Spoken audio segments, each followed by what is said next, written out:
Hey boys and girls, Teacher Deborah here. I'm going to be sharing with you a missionary story called John Cook.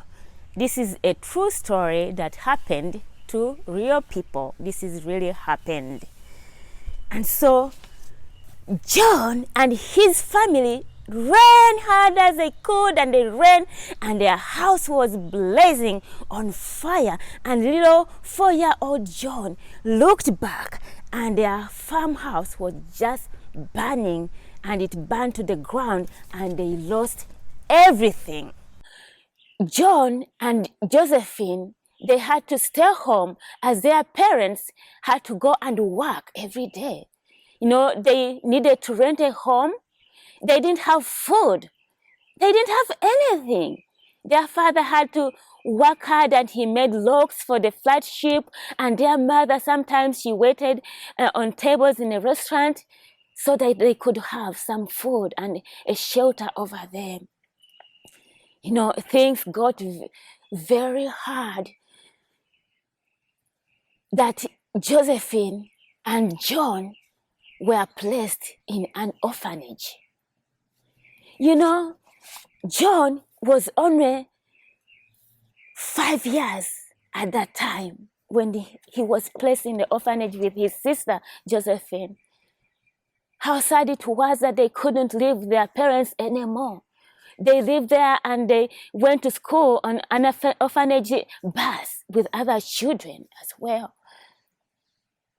So while they were at the orphanage, they got to go to church in the town, where they learned about God, about Jesus, and other people in the Bible.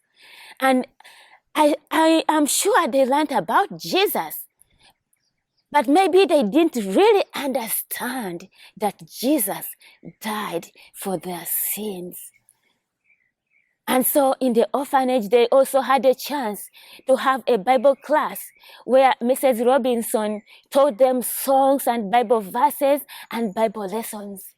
And it was in that Bible class that John received his very first Bible. And John treasured that Bible because in the orphanage, children didn't really own anything. And so during that time at the orphanage, a couple came to visit the orphanage, Mr. and Mrs. Cook. And so they took John to live with them at their farmhouse with their son, Lynn. And then later, Mr. and Mrs. Cook adopted John. But I wonder, would John be happy about his new family? You need to come out next week. Come back and see what happens.